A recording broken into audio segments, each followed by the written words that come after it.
সকাল হলেই শুরু হয়ে যায় কাজকর্ম। আর রান্নাঘরের কাজ কি আর বলবো, বলা বাহুল্য, সবার ঘরে একই অবস্থা। নমস্কার বন্ধুরা, আমার আরও একটি নতুন ব্লগে তোমাদের অনেক অনেক স্বাগত। সকাল সকাল আমি রান্না করতে শুরু করে দিয়েছি। আর কেটে নিয়েছি আগে ফুলকপি, আলু, টমেটো। এই দিকে আমি মটরশুঁটি সিদ্ধ করেছি। তোমরা কে কে খাও শীতের দিনে মটরশুঁটি সিদ্ধ? আমরা কিন্তু খাই, বেশ লাগে। আর এই দিকে আমি মাছ আগে থেকেই ধুয়ে রেখেছিলাম। আজকে আমি কী মাছ রান্না করছি আমি বলবো না, সেটা তোমরা বলবে কমেন্টে। দেখো তো কী মাছ এটা, কেউ চিনতে পারো কি না? আমি মাছটা আগেই ধুয়ে রেখেছি, কেউ বুঝলে কী মাছ? যাই হোক, কোনো ব্যাপার না। আমি কড়াইও গরম হতে দিয়ে এদিকে বসিয়ে দিয়েছি। তার আগে ভেজে নিয়েছিলাম বেগুন ভাজা করেছিলাম। শীতের দিন বেগুন ভাজা তো চলবেই। আর করেছি কাঁচা টমেটো দিয়ে চচ্চড়ি। এর আগের দিন করেছিলাম, তোমাদের দেখিয়েছিলাম, সেই দিন খেতে খুব টেস্টি হয়েছিল, তাই আজকে আবার করলাম। ততক্ষণে আমার কড়াই কিন্তু গরম হয়ে গেছে, আর তেলও গরম হয়ে গেছে। তেলে আমি দিয়ে দিলাম একটু হলুদ দিলে কোনো মাছই আর গায়ে ছিটবে না। এটা তোমরা শিখে নাও, যারা নতুন রান্না করো, যারা জানো না তারা তোমরা এটা করতে পারো। গায়ে কোনো মাছই ফুটে আসবে না এই হলুদটা দিলে পরে। তার বদলে তোমরা নুনও দিতে পারো, নুন দিলেও গায়ে ছিটবে না। তো মাছ আমার ভাজা হয়ে আসছে। আগে আমি সমস্ত মাছ একসাথে ভাজতে পারিনি, কারণ কড়াইতে সবগুলো আটবে না। কিছুটা দিয়েছি আর কিছুটা আমি পরে দেব। তো আমার মাছ ভাজা হতে হতে আমি সবজিটা একদম রেডি করে নিয়েছি। আর সবজি মাছ রান্না করতে করতেই আমি কিন্তু অন্যান্য কাজও সেরে নিয়েছিলাম। তো তারপর আমি মাছ ভেজে ওই তেলের মধ্যেই বসিয়ে দিলাম তরকারির সবজিটা। আমি আলুগুলো আগে লাল করে ভেজে নেব।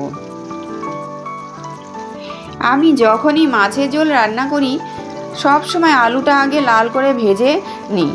আর মাংস রান্না করলেও আলুটা আগে লাল করে ভেজে নিই। তোমরাও কি তাই করো জানি না, আমি তো করি। তারপর আমি সবজিটাও দিয়ে দেব। সবজিটা দিয়ে আমি পরপর একটু ভেজে নিলাম। তারপর এখন আমি মশলা দেব। আগে নুনটা দিয়ে নিলাম, নুন দিলে কি হয়, জলটা ছাড়ে। আর তারপর একে একে আমি সমস্ত মশলাও দিয়ে দেব।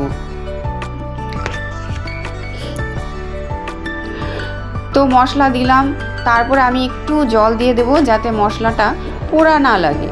তোমরা কিভাবে রান্না করো? অনেকে তো দেখি মাছের ঝোল পরে আবার ফোড়ন দেয়, আমরা কিন্তু দিই না।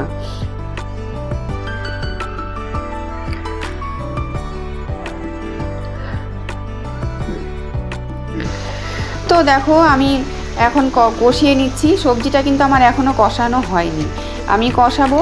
এটা আমি ভালো করে কষাবো, কষিয়ে তারপর জল দেব।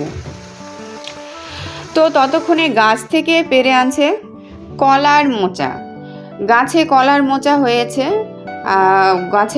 গাছ আছে অনেকগুলো, আর মোচাটা অনেক বড় হয়েছে, আর কলা ধরবে না, তাই আজকে এটা কাটা হলো। আরও আছে জানো তো বন্ধুরা, আমাদের বাড়িতে কলা গাছ আছে বেশ কিছু। ওইগুলোর থেকে প্রায় দিনই মোচা বের হয়, মোচা টোচা আমরা খেতে পারি। মোচাটা দিয়ে দারুণ সেন্ট ছিল। কেনা মোচাতে কিন্তু সেরকম সেন্ট পাওয়া যায় না, এই মোচাটাতে দারুণ সেন্ট পেলাম। আর ততক্ষণে রান্না হতে হতে দেখো আমি রান্নার টেবিলও মুছে ফেললাম। আমি কিন্তু সবসময়ই রান্না করতে করতেই রান্নার গ্যাস আর টেবিলটা পুরো মুছে দিই। তারপর রান্নার টেবিল মুছে আমি চলে গেছিলাম তরকারি হতে হতে আমি বাসন মাজতে চলে গেছিলাম। বাসন মাজার সম্পূর্ণ ভিডিও তো করতে পারি না, কারণ আমি একা একা কাজ করি আর ভিডিও করি, ফাঁকে ফাঁকে ভিডিও করি। তো তরকারি আমার হয়ে গেছে মাছের ঝোল। তারপর আমি সবার শেষে দিয়ে দিলাম ধনেপাতা।